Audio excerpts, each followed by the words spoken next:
sai chồng ta tụi nó Shillong thay được ya cái là vắng đã khát cái là hello ha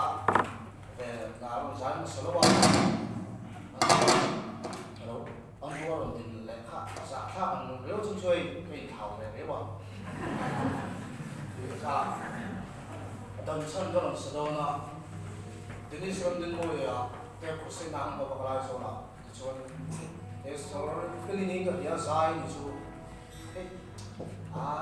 sai thì mình tụi bạn thì cái nhiều đen sẽ chút tiền xin đi trái cái tiền tụi bạn cái số này sẽ chút nào sai thì mình luôn phải chút số này sai cái này cái gì số này small số mà sao còn không thì sẽ我说那个那 program 视频上真的是啦，第一那模拟出，ทีนี้ผมบอกกันที่มาเสียงอะไรก็ดูว่ามันก็สายทีนึงสายสิ่งที่เราสู้ก็ต้องสายทีโดนหรือว่า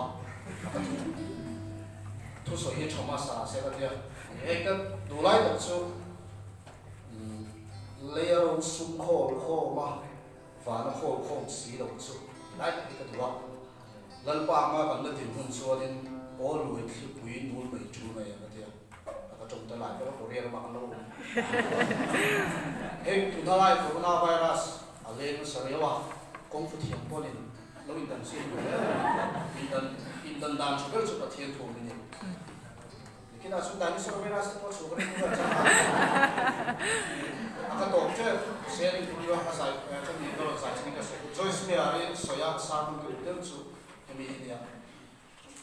อีสวลมีบอลเซลล์ไม่ถูกตาลีนมนี่เราคิดดูแต่เองนี่เงาเรื่องนี้ที่โคโรนาไวรัสนั่นเราพยายามผมสุนัขลิสุนกับให้เราสติระวังส่วนนี้ก็เซนต์ต้องขัดแย้งสักทีก็ใช่